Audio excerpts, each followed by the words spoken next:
فضل کہتے ہیں بننے کو، یعنی اون لے کر کے اس سے دھاگا بنتے ہیں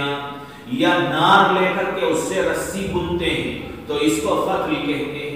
فضل ناصیت الفرسی، گھوڑے کی پیشانی میں جو بال ہوتے ہیں ان کو بننا، یعنی مطلب یہ کہ محبت سے اس کے سر پر ہاتھ پھیرنا، اس کے بالوں کو رگڑنا تاکہ گھوڑا مانوس ہو جائے، گھوڑا اپنے کنٹرول اور قابو میں آ جائے۔ حضرت جریر فرماتے ہیں کہ میں نے سرکار کو دیکھا کہ یفتیل ناصیت فرس، گھوڑے کی پیشانی کے بالوں کو بن رہے تھے، سرکار مل رہے تھے اپنی انگلیوں سے، بین اصبعیہ، وہ یقول، اور فرما رہے تھے کہ الخیر معقول فی نواسیہا الخیر الی یوم القیامہ، کہ گھوڑوں کی پیشانی کے ساتھ خیر بندھا ہوا ہے، خیر کا سلسلہ باقی رہے گا الی یوم القیامت، صبح قیامت تک، ایک الاجر والغنیمت، کہ دنیا میں غنیمت کی شکل میں اور آخرت میں فرسہ، کہ گھوڑے کو سدھانا، گھوڑے کو اپنے قابو میں کرنا، گھوڑے کو اپنے سے مانوس کرنا، یہ بھی پسندیدہ ہے۔ تعدیب الرجل، گھوڑے کو ادب سکھانا، یعنی اس کو مانوس کرنا، اس کو سدھانا، اس کو اپنے قابو میں کرنا تاکہ ضرورت کے موقع پر وہ اڑیل نہ ہو جائے اور سوار کو کوئی نقصان نہ پہنچائے۔ تو تعدیب الرجل فرسہ، یہ بھی پسندیدہ ہے، یہ بھی محبوب ہے۔ وہی بنیادیں ہیں کہ یہاں بھی یہی بنیاد ہے کہ یہ چیز استعمال ہوگی اللہ کے لیے، تو اس سے محبت رکھنا، اس کو سدھانے کے لیے صورتیں اختیار کرنا، اپنے قابو میں کرنے کی شکلیں اختیار کرنا، یہ بھی ناجائز نہیں ہے، غلط نہیں، بلکہ اس پر بھی کیا ملے گا؟ ثواب ملے گا۔ کہ وقت لگا رہا ہے وہ گھوڑے کو تیار کرنے میں، گھوڑے کو اپنے قابو میں کرنے کے لیے بہت وقت اپنی زندگی کا لگاتا ہے گھوڑے کے ساتھ، تو جو وقت لگ رہا ہے یہ وقت لایانی کام میں نہیں ہے، بیکار کام میں نہیں ہے، بلکہ اس وقت کا بھی اس کو اجر ملے گا، ثواب ملے گا۔ تو تعدیب الرجل فرسہ۔ حضرت عقبہ بن عامر فرماتے نہیں، خالد بن یزید جہنی فرماتے ہیں کہ عقبہ بن عامر یمر بی، میرے گھر پر سے ان کا گزر ہوتا تھا، اور جب بھی وہ گزرتے میرے گھر کے پاس سے تو فیقول، باہر کھڑے ہو کر کے بلاتے، یا خالد اخرج بنا نرمی، باہر آؤ، نکلو، وہ میدان میں جائیں گے اور نرمی تیر اندازی کریں گے، تیر چلانا سیکھیں گے، اس کی مشق کریں گے۔ تو روزانہ کا یہ معمول تھا، عقبہ بن عامر میرے گھر کے پاس سے گزرتے اور گزرتے ہوئے پکارتے، باہر کھڑے ہو کر کے بلاتے مجھے، اخرج بنا، نرمی کی آواز لگاتے۔ ایک دن ایسا ہوا کہ اوتاق عنہ، نکلنے میں نے دیر کر دی، بلا رہے تھے، وہ کسی ضرورت کی وجہ سے تاخیر ہو گئی۔ پھر اس کے بعد حضرت عقبہ بن عامر نے پکار کر کے کہا، باہر آیا میں، جب باہر آیا میں تو حضرت عقبہ نے فرمایا، یا خالد تعال اخبرک بما قال رسول اللہ صلی اللہ علیہ وسلم، آؤ میں تم کو سرکار کا ایک قول سناتا ہوں، سرکار کا ارشاد گرامی آپ کو سناتا ہوں۔ تو فاتحہ، میں پہنچا، ان کے قریب گیا، تو فقالا، تو کہنے لگے عقبہ بن عامر کہ قال رسول اللہ صلی اللہ علیہ وسلم، سرکار نے ارشاد فرمایا ہے کہ ان اللہ یدخل بالسهم الواحد ثلاثة نفر الجنۃ، ایک تیر کے بدلے میں اللہ 3 آدمیوں کو داخل کریں گے جنت میں، ایک تیر کے وجہ سے 3 آدمی جائیں گے جنت میں، ایک صانعہ، تیر بنانے والا، تیر تیار کرنے والا،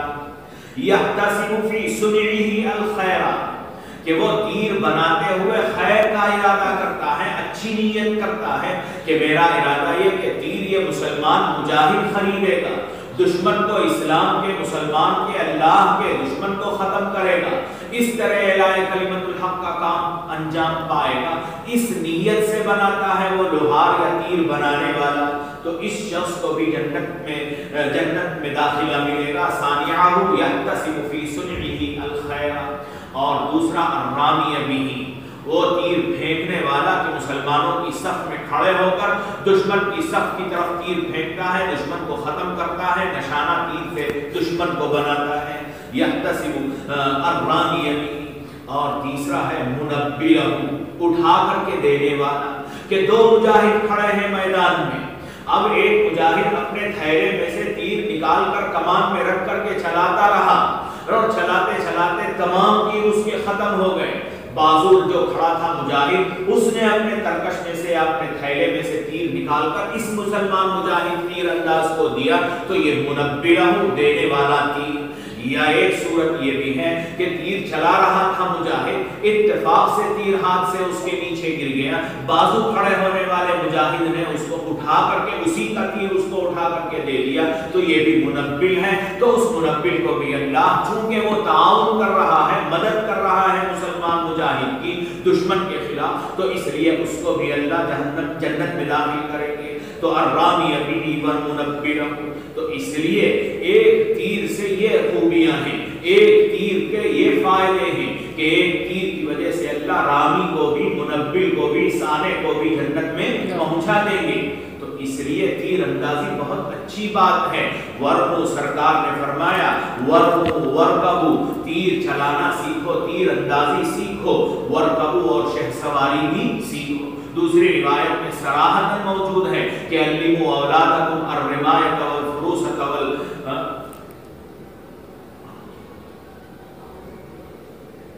अल्लिमु औलादकुम अर्रिमायत वल फुरूसत, औ कमा क़ाल अलैहिस्सलाम। और एक बात भी है, तो उसमें है कि अपनी औलाद को तीरंदाजी सिखाओ, वल फुरूसत, शहसवारी भी सिखाओ।